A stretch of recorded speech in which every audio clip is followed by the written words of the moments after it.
Na pre, yaman mo na. Ginagawa mo. Wala naman. Titingin lang, bakit? Ano ba yan? Naglilinis ka ng uben? Di ba uben yan, pre?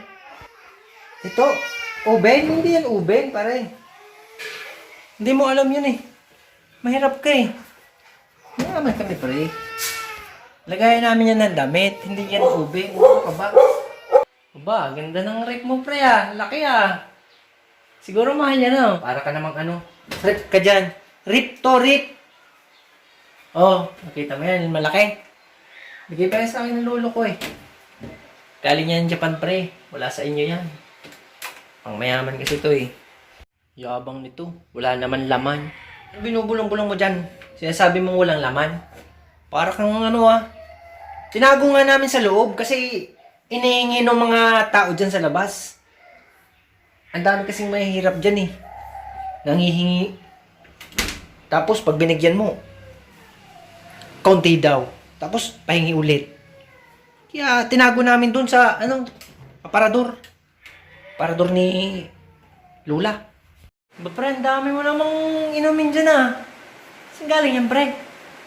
Pahingi naman. Ito? Ayan, pinapamigay lang namin yan sa mga katulong namin. Yung mga pupunta sa amin.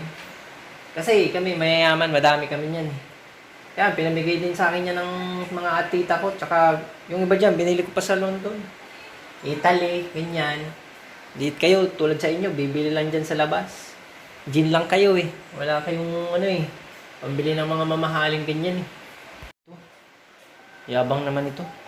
Picture lang naman pala yan eh. Hindi naman pala yan totoo eh. Picture ka dyan. Sinasabi mo picture dyan. Yan, picture kasi pinicturean na lang namin. Tinatago namin sa loob kasi hinihingi. Ang dami diyang mahihirap nang hihingi. Tapos ninanakaw pa sa amin dyan. Kukuha na lang. Kaya ang ginawa namin, pinapicture na lang namin para mainggit sila. Damot mo naman. Di naman nga yan totoo. Kala ko ba mayaman ka? Damot-damot nito eh. Kala ko mayaman ka tapos wala nga ako makita ni Isa. Gusto mo makita? Ayan o.